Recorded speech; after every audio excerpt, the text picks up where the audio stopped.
Okay so good morning everyone. Good morning. Last class में अपन ने पढ़ना स्टार्ट किया था merger amalgamation as per competition act 2002 and हम लोगों ने बैकग्राउंड चेक किया था मर्जर अमालगमेशन का एज पर कंपटीशन एक्ट। वहाँ पे हम लोगों ने एक बहुत इंपॉर्टेंट कॉन्सेप्ट डिस्कस किया था, कंसेप्ट ऑफ कॉम्बिनेशन। ठीक है। फिर हम लोगों ने कुछ प्रोसीजरल रिक्वायरमेंट्स पढ़े थे। हम लोगों ने चेक किया था that in case if any combination is being formed due to merger amalgamation और acquisition of business of two और more companies, then the management of such companies then the management of such companies is required to give intimation or is required to give the notice to the CCI for the purpose of getting the approval from CCI. ठीक है। Within a period of 30 days। कहाँ से था? 30 days था from the date of passing the board resolution और from the date of entering into the agreement, from the date of entering into the agreement for the purpose of acquiring the business, for the purpose of acquiring the business of the target entity। ठीक है। फिर combination का meaning हम लोगों ने discuss किया था। ठीक है। लिमिट्स हम लोगों ने वहाँ पे चेक किया था। Combination in case if any combination is formed due to merger और amalgamation of two companies at enterprise level. Enterprise level का मतलब क्या था? Which are dealing in the single line of business. Group level companies क्या थी? Which are dealing in the multiple business, multiple line of business. ठीक है। तो वो सब चीज़ें हम लोगों ने डिस्कस किया था लास्ट क्लास में। हम लोगों ने देखा था कि अगर सीसीआई के पास नोटिस गया तो वहाँ पे 210 डेज लेगा सीसीआई रिवर्ट करने के लिए, जिसको अपन ने कंपल्सरी वेट पीरियड भी कहा था। Before the expiry of 210 days from the date of sending the notice to the CCI, any such kind of arrangement can not take place. ठीक है। फिर मैंने तुमको ये भी बताया था कि भाई अगर सीसीआई ने कोई भी अप्रूवल नहीं दिया, ठीक है, सीसीआई की तरफ से कोई भी रिवर्ट नहीं आता है within a period of 210 days, तो ऐसा मान लिया जाएगा, ठीक है, ऐसा मान लिया जाएगा that CCI has given the approval, deemed approval मान लिया जाएगा। Is it clear? फिर आप लोगों को एक और इंपॉर्टेंट एस्पेक्ट मैंने बताया था that when notice is given to the CCI, CCI may deal with such notice in the manner as specified in section 29, 30 and section 31। तो भाई आज की क्लास के अंदर section 29, 30, 31 and in fact section number 32 बहुत बहुत बहुत इंपॉर्टेंट हो जाता है डिस्कशन के लिए। ठीक है।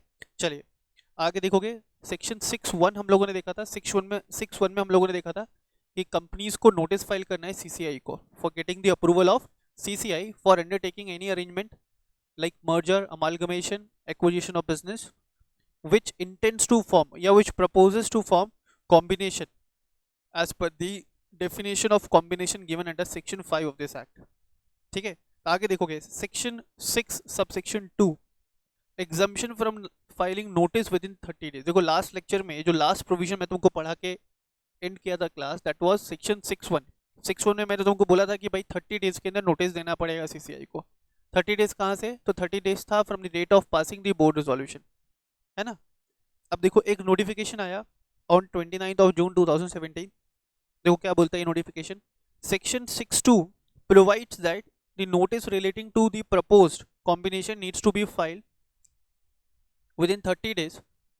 Section 6(2)(a) provides that the combination shall come into effect unless 210 days have passed from the day on which notice has been given to the CCI or the commission has passed the order under section 31, whichever is earlier. However, via notification number dash dated on 29 June 2017, the commission has relaxed the 30 days norms. The said notification does away the deadline of filing the notice within 30 days and provides the parties to flexibility to file the combination when they are ready to file a notice with commission. Of course, the parties needs to ensure that combination is not acted upon unless the same is provided by the commission। अब देखो यहाँ पे क्या बोला। बोला ये जो 30 days का जो टाइम पीरियड था ना,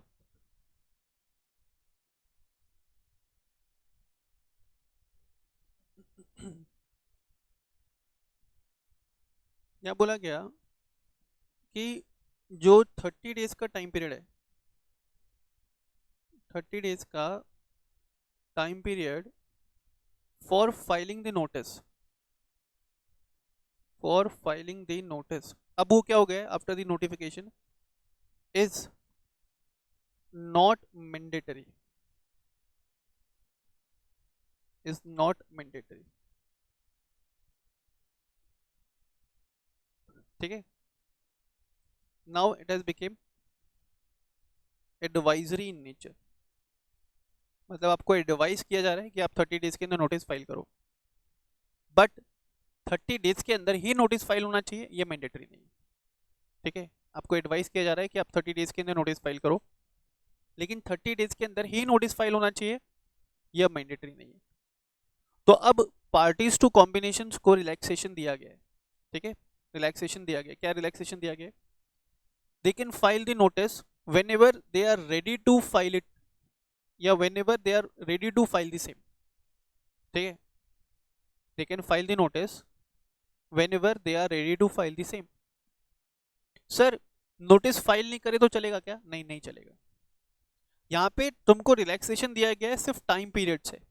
ठीक है, टाइम पीरियड जो था 30 डेज का, उसको रिलैक्स किया गया है, उसको 30 डेज का टाइम पीरियड हटा दिया गया है.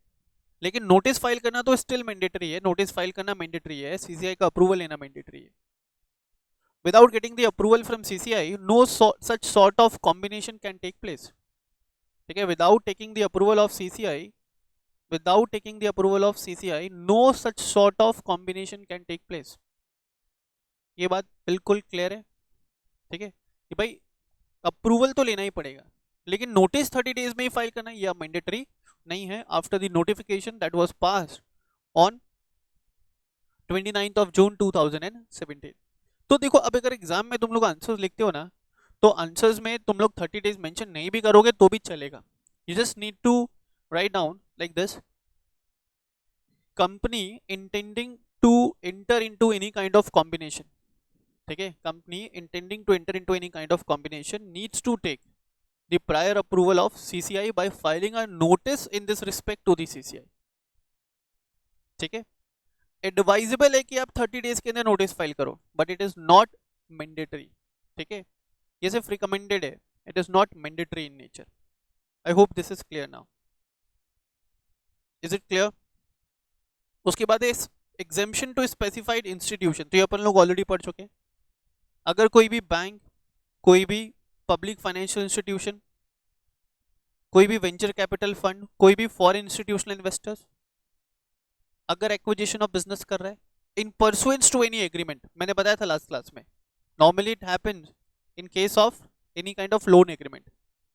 तो if any kind of acquisition is being taking place in pursuance of any loan agreement by any bank, by any public financial institution, by any foreign institutional investors, or by venture capital fund, so in that case they are not required to file the notice for getting the approval from CCI, because they are doing it in pursuance to the loan agreement.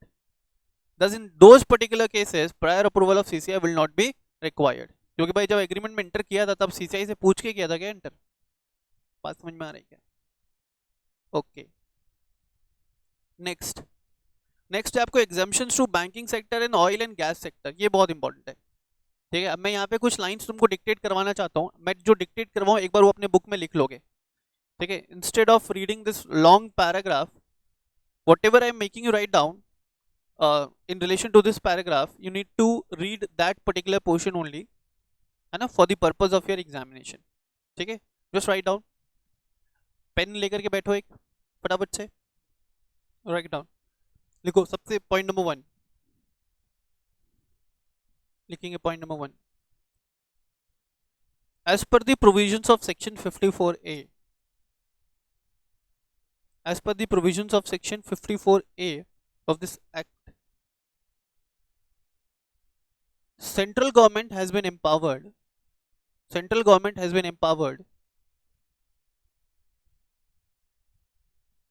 to grant exemption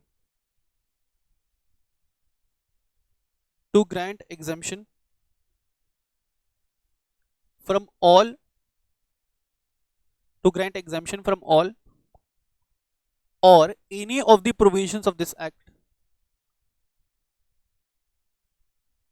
or any of the provisions of this act if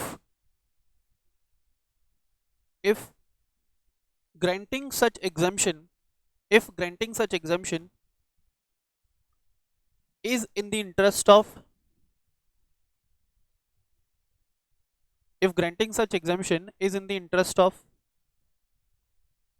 state if granting such exemption is in the interest of state or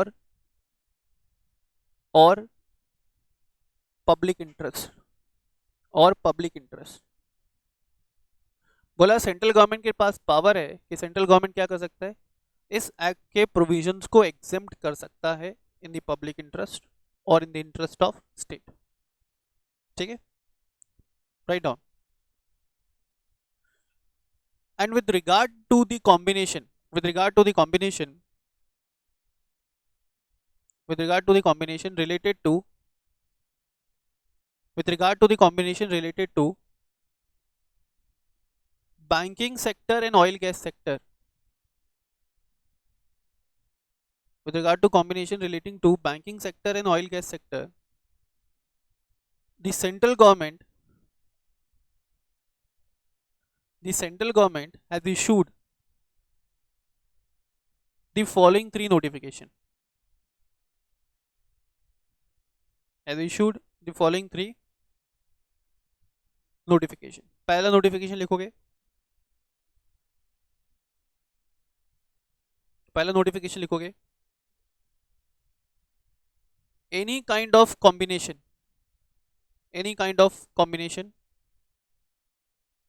being formed between regional rural banks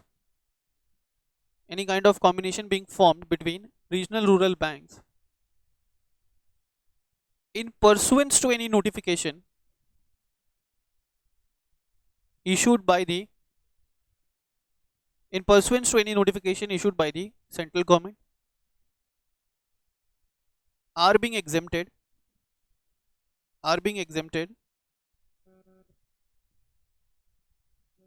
from the provisions of section 5 and section 6 of this act। तो क्या बोला, अगर central government कोई notification issue करता है, ठीक है, and in that particular notification central government एक ऑर्डर पास करता है फॉर मर्जिंग और अमलगमेटिंग टू और मोर रीजनल रूरल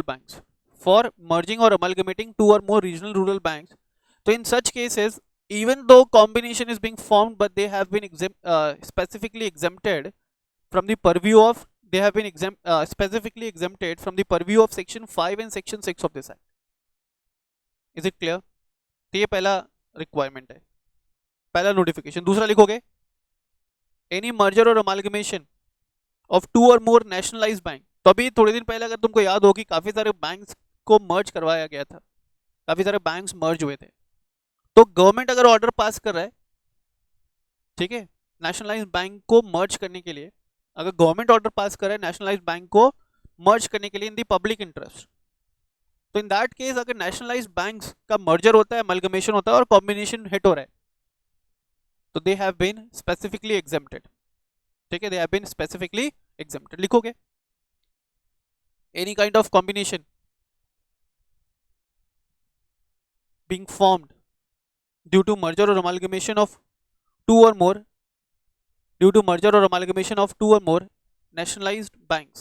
yes, तो अगर सेंट्रल गवर्नमेंट ने कोई ऑर्डर पास किया फॉर द मर्जर और अमालगमेशन ऑफ टू और more nationalized bank in the public interest, तो in that case also section 5 and section 6 of this act will not be attracted. उसके बाद है कोई सेंट्रल पब्लिक सेक्टर एंटरप्राइज, ठीक है, dealing in oil and gas sector, कोई central public sector enterprise, any central public sector enterprise CPSC बोलते हैं, ठीक है, dealing in oil and gas sectors, if they are getting merged or amalgamated with each other, thereby forming combination are also exempted from the provisions of this particular act। is it clear?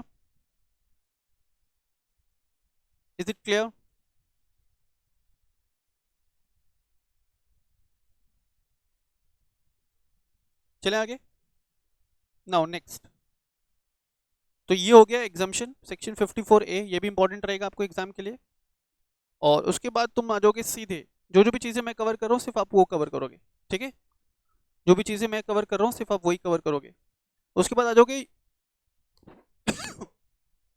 Inquiry into combination by the commission, inquiry into combination by the commission. The commission under section 20 of the act may inquire into appreciable adverse effect caused or likely to be caused on competition in India as a result of combination in the following circumstances: either upon its own knowledge or upon the receipt of notice under section 6(2) relating to the acquisition referred to in section 5A, or acquiring of control referred to in section 5B, or merger amalgamation referred to in section 5C of the act. It has also been provided that a suo motu inquiry shall be initiated by the Commission within 1 year from the date on which such combination has taken place. Thus, the Act has provided a time limit within which suo motu inquiry into combination can be initiated. The provision dispels the fear of inquiry into combination between merging entity after the expiry of stipulated period on the receipt of notice under section 6(2) from the person or an enterprise which proposes to enter into a combination. It is mandatory for the Commission to inquire whether the combination referred to in that notice has caused or is likely to cause an appreciable adverse effect on competition within the relevant market of India. बहुत simple है, एक बार notice मिला CCI को तो CCI क्या कर सकता है, इंक्वायर कर सकता है, ठीक है। सीसीआई में inquire into the combination, CCI में determine whether the proposed combination has any kind of appreciable adverse effect on the level of competition in the relevant market of India. If yes, तो notice मिला था, inquiry किया, if yes CCI will not approve, if no तो CCI approve कर देगा। अब इसी का एक और एस्पेक्ट है, देखना अभी ध्यान से देखना। मान लो कि नोटिस आया था सीसीआई के पास, सीसीआई ने अप्रूव कर दिया था, स्कीम अप्रूव कर दिया, कॉम्बिनेशन हैज टेकन प्लेस, ठीक है, कॉम्बिनेशन हैज टेकन प्लेस। जब कॉम्बिनेशन इफेक्ट में आ गया, when the combination has taken place, उसके बाद एक साल तक भी, उसके बाद भी एक साल तक सीसीआई चाहे तो इंक्वायरी कर सकता है in order to determine that whether any proposed या वेदर एनी प्रपोज तो अब रहेगा नहीं ना, इफेक्ट में आ गया, whether any combination is causing any appreciable adverse effect on the level of competition in the relevant market of India और नॉट। तो इसका मतलब क्या देखना, कॉम्बिनेशन इफेक्ट में आने से पहले भी इंक्वायरी हो सकता है, कॉम्बिनेशन इफेक्ट में आने से पहले इंक्वायरी किया, सीसीआई को लगता है that the particular combination or that the proposed combination may create appreciable adverse effect on the level of competition in the relevant market of India. In that case, CCI will not approve this scheme. अब इसका दूसरा aspect क्या, CCI is of opinion that the proposed combination is not creating any kind of appreciable adverse effect on the level of competition in the relevant market of India. So in such cases, CCI will approve this scheme. In such cases, CCI will approve this scheme. मेरी बात समझ में आ रही है क्या? अब CCI ने approve कर दिया स्कीम, उसके एक साल के बाद तक भी उसके इफेक्ट को एनालाइज कर सकता है।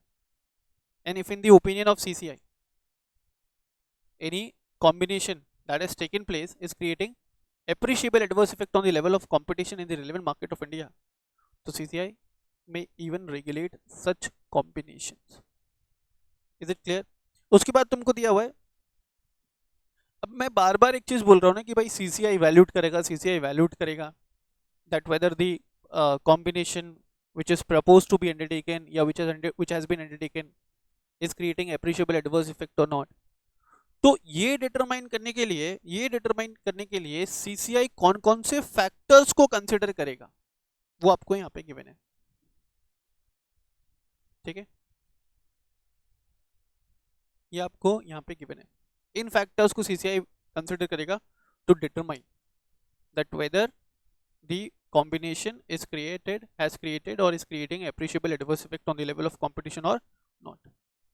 पहला, actual and potential level of competition through imports in the market, extent of barriers to entry into the market, level of combination in the market, degree of countervailing power in the market, likelihood that the combination would result in the parties to combination being able to significantly and sustainably increase the price or profit margins, extent of effective competition likely to sustain the market, extent to which substitutes are available or likely to be available in the market, then market share in the relevant market of the persons or enterprise in a combination individually and as a combination, likelihood that the combination would result in the removal of vigorous and effective competition or competitors in the market, nature and extent of vertical integration in the market, possibility of a failing business, then nature and extent of innovation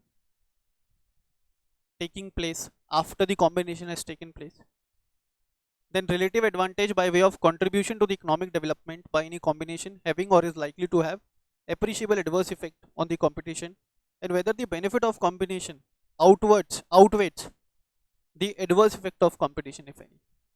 तो ये factors हैं, ठीक है, जिनको CCI consider करेगा, ठीक है।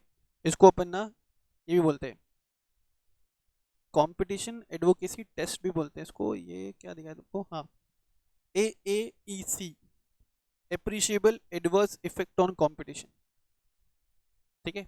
इन फैक्टर्स को अपन क्या बोलते हैं, AAEC. These factors will help the CCI for determining.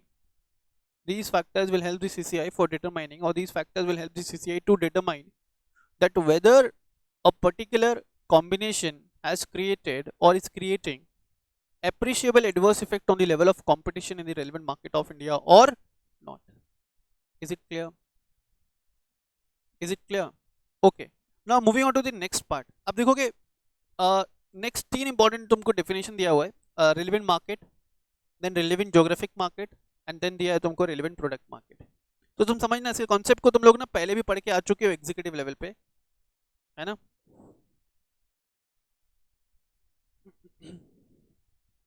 Relevant market, तो रेलेवेंट मार्केट क्या होता है, सुनना, रेलेवेंट मार्केट क्या होता है. तुमको मैं एक एग्जांपल दो समझना. मैं ना अभी let's say I stay in Abu Road, ठीक है. Right now I'm in Abu Road. I'm staying in Abu Road. अब Abu Road में जहाँ पे मैं रहता हूँ ना, वहाँ पे सिर्फ और सिर्फ एक ही ऐसा कंपनी है, AC बेचने वाला कंपनी है, ठीक है, एयर कंडीशनर बेचने वाला कंपनी. मान लो not Abu Road, I stay in Mount Abu, और यहाँ पे एक ही AC बेचने वाला कंपनी है, ठीक है. दूसरे कंपनी के AC यहाँ पे अवेलेबल ही नहीं है, यहाँ पे बिकते ही नहीं है. कौन सा कंपनी है सर, तो ब्लू स्टार कंपनी है, ठीक है. ब्लू स्टार कंपनी के AC सिर्फ मिलते हैं माउंट आबू में, और किसी कंपनी दूसरे कंपनी के AC मिलते ही नहीं यहाँ पे. तो मेरा मन किया कि भाई मैं अपने घर पे AC इंस्टॉल कर लूँ. मैं जाता हूँ मार्केट में, पता करता हूँ, पूरा मार्केट में घूम के आ गया, और मुझे पता चला कि यार यहाँ पे ब्लू स्टार को छोड़ के कोई दूसरा ऑप्शन ही अवेलेबल नहीं है. ब्लू स्टार को छोड़ करके कोई दूसरा ऑप्शन ही अवेलेबल नहीं है. तो मैं क्या किया,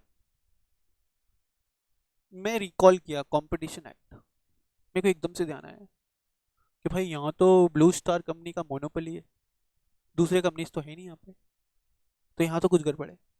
सीसीआई को इन्फॉर्म करना पड़ेगा, सीसीआई को इन्फॉर्म करना पड़ेगा. एक ही कंपनी है जिसका मोनोपोली है, लेना है तो उसी कंपनी का AC लेना पड़ेगा. दूसरे ब्रांड, दूसरी कंपनीज अवेलेबल ही नहीं है यहाँ पे. दूसरी कंपनीज ने अपने आउटलेट्स खोले नहीं. तो मैं पता लगाना चाहता हूँ कि भाई क्यों नहीं खोले. ये तो एक तरीके का मोनोपोली क्रिएट हो गया इस लोकल मार्केट में. किसका, ब्लू स्टार का. मैं सीसीआई को एप्लीकेशन लगाता है, मैं सीसीआई को बोलता हूँ कि सीसीआई इंक्वायरी करो कि क्या ये जो कंपनी है ब्लू स्टार, वो इस पर्टिकुलर लोकल मार्केट में अब्यूज ऑफ डोमिनेंट पोजीशन तो नहीं कर रही है, ठीक है. इस कंपनी ने मोनोपोलिस्टिक पोजीशन तो नहीं एक्वायर कर लिया. अब मुझे एक बात बताओ, माउंट आबू जैसा जगह, ठीक है, it is considered to be one of the hilly areas जहाँ पे नॉर्मली ज़्यादा गर्मी पड़ता नहीं. अब ज़्यादा गर्मी पड़ता नहीं है तो ज़्यादा कंपनीज ने अपना आउटलेट्स यहाँ पे लगाया नहीं है, ठीक है. ज़्यादा गर्मी नहीं पड़ता है तो ज़्यादा कंपनीज का आउटलेट यहाँ पे नहीं है. तो whether this particular matter needs to be considered, whether this particular matter needs to be considered, एक second, whether this particular matter needs to be considered by CCI. क्या ये सीसीआई को कंसिडर करना चाहिए? Answer is no. कि CCI, क्या CCI को ये पर्टिकुलर मार्केट में कंपटीशन को रेगुलेट करना चाहिए? Answer is no. It is illogical कि सीसीआई इंक्वायर करे और सीसीआई बोले कि भाई दूसरी कंपनीज क्यों नहीं अवेलेबल यहाँ पे। क्यों? दूसरी कंपनीज का मर्जी ना। अरे यहाँ पे बिकता नहीं है एसी। एक जो कंपनी यहाँ पे जो अब लगा के बैठा है या जो स्टॉल लगा के बैठा हुआ है या जिसने शोरूम खोल के बैठा हुआ है, उसी का एसी नहीं बिकता, इसलिए दूसरी कंपनीज नहीं आई है। तो समझना, बोला देखो सीसीआई के ऊपर तुमने जिम्मेदारी डाली है, सीसीआई के ऊपर रिस्पॉन्सिबिलिटी डाली है to regulate the level of competition in the market, but not in every market. CCI is responsible for regulating the level of competition only in the relevant market, जहां पे कुछ रेलिवेंसी होना चाहिए।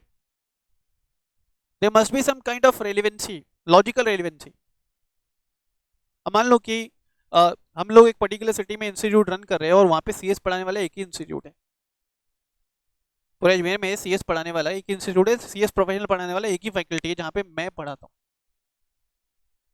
तो कोई जाकर के सीसीआई के पास इंक्वायरी कंप्लेंट डाल सकता है क्या मेरी कि यहाँ तो सिर्फ अविनाश सर ही प्रोफेशनल पढ़ा रहे और कोई पढ़ा नहीं रहे?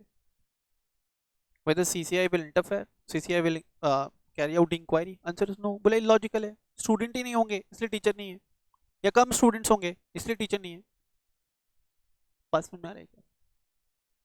तो रेलिवेंट मार्केट का मतलब क्या होता है समझना। Relevant market is that area, और relevant market is that market for which level of competition is to be determined, for which level of competition is to be determined by CCI। क्या बोला? relevant market is that market for which level of competition is to be determined by CCI। अब relevant market क्या होगा वो decide करेगा CCI। CCI decide करेगा कि भाई कौन से मार्केट में उसको इंटरफेयर करना है, कौन से मार्केट में उसको लेवल ऑफ कंपटीशन को रेगुलेट करना है, मेंटेन करना है, डेवलप करना है, और कौन से मार्केट में हाथ नहीं डालना है। हो सकता है कि भाई तुम में से कुछ स्टूडेंट अलग अलग रिमोट एरियाज में रहते हो, है ना। हो सकता है कोई स्टूडेंट विलेजेस में भी रहता हो। अब तुम्हारे विलेज में एक ही बहुत बड़ा शॉप है, देखिए एक ही बहुत बड़ा जनरल स्टोर है और बाकी उसके सामने कोई कॉम्पिटिटर है ही नहीं, तो क्या वो मोनोपोली पोजीशन, मोनोपोली क्रिएट कर लिया उसने? Answer is no. हर छोटे मोटे मैटर में किसी सीसीआई हाथ डालेगा? Answer is no. Will it be possible for CCI to regulate each and every single market? Answer is no. तो कौन से मार्केट को रेगुलेट करना है, कौन से मार्केट को रेगुलेट नहीं करना है, वो टोटली किसके ऊपर डिपेंडेंट है? सीसीआई के ऊपर। कौन से मार्केट में लेवल ऑफ कंपटीशन मेंटेन करना है, डेवलप करना है, वो मार्केट को अपन बोलेंगे रेलिवेंट मार्केट। वो मार्केट को अपन क्या बोलेंगे? Relevant market. Relevant market for the purpose of CCI, relevant market for the purpose of CCI. बात समझ में आ रहा है क्या? अब ये जो रेलिवेंट मार्केट है इसको अपन दो बेसिस पे कैटेगराइज कर सकते हैं। It can either be relevant geographic market और it can be relevant product market. ठीक है, रेलिवेंट मार्केट को अपन दो पार्ट्स में बाइफरकेट कर सकते हैं, relevant geographic market, relevant product market. Is it clear? Is it clear? Relevant product market मतलब भाई ऐसा मार्केट जहाँ पे एक ही टाइप का प्रोडक्ट बिक रहा है, जहाँ पे एक ही टाइप का प्रोडक्ट बिक रहा है। मतलब तुम समझो, राजस्थान का मैं एग्जांपल लेता हूँ। तो राजस्थान में गर्मी बहुत पड़ती है, तो भाई अगर राजस्थान में गर्मी बहुत पड़ती है तो यहाँ पे ज़्यादा फैंस बिकेंगे, ज़्यादा एसी बिकेंगे। अब तुम समझना, राजस्थान में गर्मी बहुत पड़ती है और पूरे राजस्थान में एक ही एसी का डिस्ट्रीब्यूटर है, एक ही कंपनी है जो यहाँ पे एसी बेच रही है, हिटाची। दूसरी कंपनी एसी नहीं बेच रही है यहाँ पे। तो ऑफकोर्स एक क्वेश्चन दिमाग में राइज होता है ना कि भाई राजस्थान जैसा मार्केट जहाँ पे सबसे ज़्यादा गर्मी पड़ती है और वहाँ पे सिर्फ एक ही प्लेयर है, तो it will raise a question in the mind of, it can raise a question in the mind of CCI, how it can be possible कि पूरे राजस्थान में एक ही एसी कंपनी है, एक ही कंपनी है जो एसी सप्लाई कर रही है, एक ही कंपनी है जो एसी सेल कर रही है, how it could be possible? तो कुछ तो गड़बड़ है। तो इन दैट केस CCI क्या कर सकता है? may initiate an inquiry to find out the causes, and in case अगर CCI ने कोई भी एंटी कॉम्पिटिटिव प्रैक्टिसेस पाया, फाइंड आउट किया अगेंस्ट हिटाची, क्योंकि सिर्फ हिटाची बेच रहा है पूरे राजस्थान में, तो क्या होगा भाई? CCI may take action.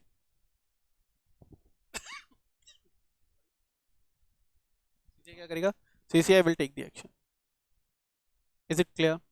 तो ये जो मार्केट है इसको अपन दो पार्ट्स में बाइफरकेट कर सकते हैं, ज्योग्राफिकल बेसिस पे एंड प्रोडक्ट बेसिस पे. ठीक है, relevant geographic market and relevant product market, दोनों किसके पार्ट है? Relevant market. रेलिवेंट मार्केट को अपन दो बेसिस पे कैटेगराइज कर सकते हैं. रेलिवेंट मार्केट क्या है? Relevant market is that market for which level of competition is to be determined by CCI.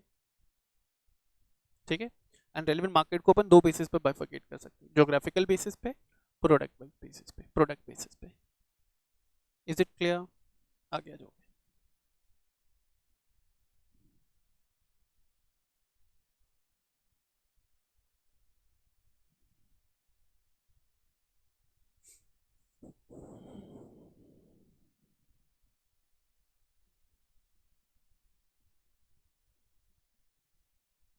चलो अब इसके बाद ना तुम सीधे आ जाओगे बेटा इस पे, procedure for investigation of combination, section 29, section 30 and section 31. ठीक है, अब जो जो चीजें जो जो पैराग्राफ्स मैंने कवर किया ना सिर्फ उतना पढ़ने का है मॉड्यूल से. ठीक है, देखो क्या लिखा है. The competition commission of India has been empowered to deal with form 1 और form 2 in accordance with the provisions of section 29, 30 and 31 of the act. Section 29 prescribes procedure for investigation of combination. Section 30 empowers the commission to determine whether the disclosure made to it under section 6.2 is correct and whether the combination has or is likely to have an appreciable adverse effect on the competition. Section 31 provides that commission may allow the combination if it will not have any appreciable adverse effect on the competition or pass an order that combination shall not take effect if in its opinion such combination has or is likely to cause an appreciable adverse effect on the competition. वही बातें वापस से बोली जा रही है जो मैं 10, 15, 20 बार रिपीट कर चुका हूँ. आगे, the procedure for investigation by the commission has been stipulated under section 29 of the act. It involves the following stages. ठीक है, यहाँ पे अपन क्या पढ़ने वाले? यहाँ पे अपन पढ़ने वाले procedure for investigation to be carried out by CCI. The commission first has to form a prima facie opinion that a combination is likely to cause or has caused an appreciable effect on competition within the relevant market in India. Further, when the commission has come to such a conclusion that it shall proceed to issue a notice to the parties, the combination calling upon to show cause why an investigation in respect of combination should not be conducted. देखो, तुमने notice भेजा किसको? CCI को. CCI ने तुम्हारा notice को go through किया, सारी इंफॉर्मेशन गो थ्रू किया. अब CCI दो टाइप का ओपिनियन फॉर्म कर सकता था. एप्रिशिएबल एडवर्स इफेक्ट है, एप्रिशिएबल एडवर्स इफेक्ट नहीं है. एप्रिशिएबल एडवर्स इफेक्ट नहीं है, मैटर वहीं पे क्लोज. एप्रिशिएबल एडवर्स इफेक्ट है, अभी CCI को ऐसा लग रहा है, पर हो सकता है ना कि CCI तुमसे और एक्सप्लेनेशन मांगे, और एक्सप्लेनेशन मांगने के बाद और इन्फॉर्मेशन को एक्सेस करने के बाद CCI में चेंज इट्स ओपिनियन. तो वहां पे CCI तुमको एक शो कॉज नोटिस इशू करेगा कि कारण बताओ कि क्यों तुम्हारे अगेंस्ट इन्वेस्टिगेशन इशू ना किया जाए. After the receipt of the response the parties to combination, the commission may call for the report of the director general. ठीक है, शो कॉज नोटिस भेजा, तुमने रिस्पॉन्स किया किसको? CCI को. अब तुमने रिस्पॉन्स किया CCI को, तुम्हारे रिस्पॉन्स के बाद CCI क्या करेगा? डायरेक्टर जनरल से भी रिपोर्ट मांगेगा. डायरेक्टर जनरल कौन होता है? तो लिखो, director general is the secretariat of central government, है ना. डायरेक्टर जनरल यहाँ पे कौन होगा? Secretariat of central government. When pursuant to the response of the parties और on receipt of the report of the director general whichever is later, the commission is prima facie of the opinion that the combination is likely to cause an appreciable adverse effect on the competition in the relevant market, it shall within 7 days from the date of receipt of response of the parties to combination or the receipt of order of Director General, whichever is later, will direct the parties to the combination to publish within 10 working days the details of combination in such manner as it thinks appropriate, so as to bring to the information of public and person likely to be affected by such combination. Simple है. ठीक है, तुमने response भेजा, तुम्हारे response की बात लगा या डायरेक्टर जनरल की रिपोर्ट की बात लगा कि नहीं, the propose combination if taken place may create an appreciable adverse effect on the level of competition. तो फिर तुमसे एडिशनल इन्फॉर्मेशन मांगा जा सकता है with in period of 10 days. Is it clear? The commission may invite any person who is affected by such combination, who is adversely affected by such combination, or who may be adversely affected, to file their written objections within 15 days of the publishing of public notice within the commission for its consideration. Simple है. The commission may within 15 working days of the filing of written objections call for such additional information as it deems fit from the parties to the said combination, and the information shall be furnished by the parties above referred within 15 days from the expiry of the period notified by the commission. After receipt of all the information and within 45 days from the expiry of period for filing further information, the commission shall proceed to deal with the case in accordance with the provisions contained in section 31 of the act. बोला सारा information वगैरह मंगा करके CCI अब finally decide करेगा weather to approve और disapprove. ठीक है, डिसीजन लेते समय सीसीआई कंसीडर करेगा provisions of section 31 of the act. Is it clear? Is it clear?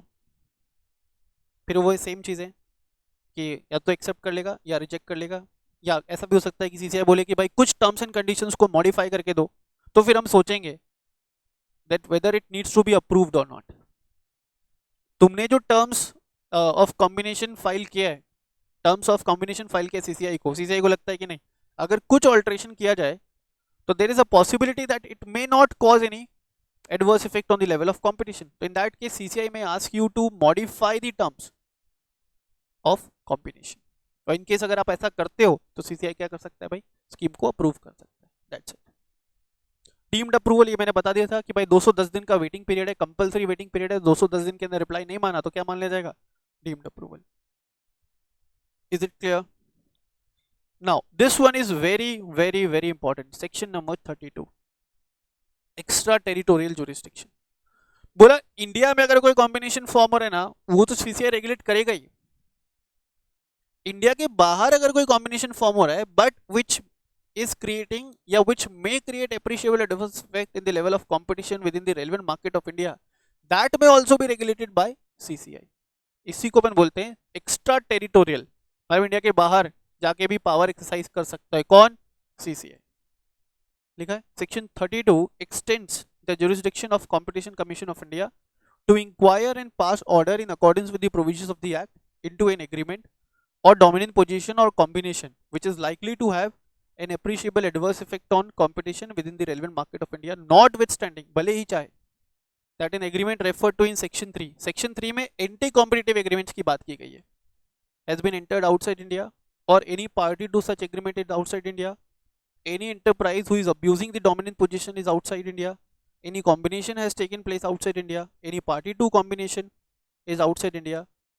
and any other matter or practice or action arising out of such agreement or dominant position or combination is outside India. बोले भले ही ये subject matters हो, इन subject matters के respect में भी CCI powers extra territorial jurisdiction exercise कर सकता है. Is it clear? Is it clear? Sir आपने बोला था कि कॉम्बिनेशन फॉर्म करने से पहले सीसीआई को नोटिफाई करो. मान लो कि सीसीआई को नोटिस नहीं दिया तो नॉन फाइलिंग ऑफ नोटिस, कोई बात नहीं, सीसीआई को नोटिस नहीं दिया, सीसीआई के पास पावर है कि within 1 year after the combination has taken place CCI may on its own motion can inquire into the affairs और फिर सूटेबल पेनल्टी तुम्हारे अगेंस्ट पास कर सकता है. पेनल्टी क्या लगता है मालूम है? अगर तुमने नोटिस फाइल नहीं किया था ना सीसीआई को कॉम्बिनेशन फॉर्म करते समय, तो पेनल्टी लगा सकता है 1% ऑफ टर्नओवर और 1% ऑफ टोटल एसेट्स. अभी जो टोटल टर्नओवर है ना, ये कंबाइंड टर्नओवर है, रिजल्टेंट कंपनी का टर्नओवर है. टोटल एसेट्स भी ना कंबाइंड एंटिटी का टोटल एसेट्स है.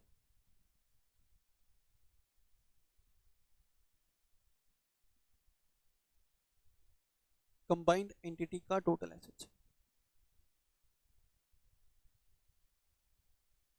ठीक है, विच एवर इज हायर, इतना पेनल्टी लग सकता है. देखिए पढ़ने को ये सिंपल लग रहा है प्रोविजन, बट ये बहुत ज़्यादा होता है। 1% ऑफ टर्नओवर, मान लो 10,000 करोड़ का टर्नओवर है, 1%, ठीक है। टोटल एसेट 35,000 करोड़ का टोटल एसेट है, 1%, तो पेनल्टी बहुत हैवी हो सकता है, ठीक है। ये पेनल्टी कब? जब आपने नोटिस फाइल नहीं किया था, किसको? सीसीआई को, at the time of entering into any kind of combination. ये पढ़ लोगे?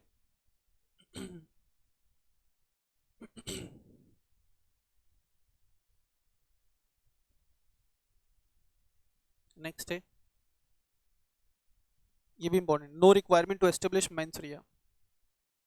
The compact in its order of appeal has no requirement of establishing mens rea, as the legislature has not used the phrase willful failure and failure simpliciter has penal consequences। मतलब वो जो non filing हुआ है ना, चाहे तुमने जानबूझ के किया या अनजाने में किया, दोनों केसेस में तुम्हारे अगेंस्ट पेनल्टी लगाया जा सकता है। पेनल्टी कितना? पेनल्टी याद रख लो, 1% ऑफ टोटल एसेट्स और 1% of total turnover, whichever is higher, ठीक है। इतने अमाउंट तक का पेनल्टी तुम्हारे ऊपर लगाया जा सकता है in case if you fails to file the notice to the CCI before undertaking any kind of combination. Next step, penalty on individuals, ये इंपॉर्टेंट है। The commission has the power to hold guilty if an individual while working as a director or manager or secretary or other officer of the company is found to be responsible for the actions that lead to the contravention of the act, such person is liable to be proceeded against and punished with several personal penalty as per the provisions of section 48, section 27 of the act। तो ultimately liability directors के ऊपर, manager के ऊपर and company secretary के ऊपर भी आ सकता है under this act if CCI is of opinion कि जो भी कॉन्ट्रावेंशन हुआ इस एक्ट का इन लोगों की वजह से हुआ है। तो भाई जिन लोगों की वजह से हुआ है कॉन्ट्रावेंशन, उनको पेनलाइज किया जा सकता है, ठीक है, as per the provisions of section 48 read along with section 27 of the. तो भाई इसी के साथ ये जो चैप्टर होता है वो यहाँ तुम्हारा खत्म। मैंने जो भी चीज़ें डिस्कस की हैं वो सारी चीज़ें आप पढ़ोगे, मैंने जितना डिस्कशन किया उतना ही आप पढ़ोगे, ठीक है, for the purpose of your examination. तो इसी के साथ ये चैप्टर हो जाता है आपका खत्म। मिलेंगे नेक्स्ट क्लास में with an another new chapter. Till then bye bye, take care of yourself.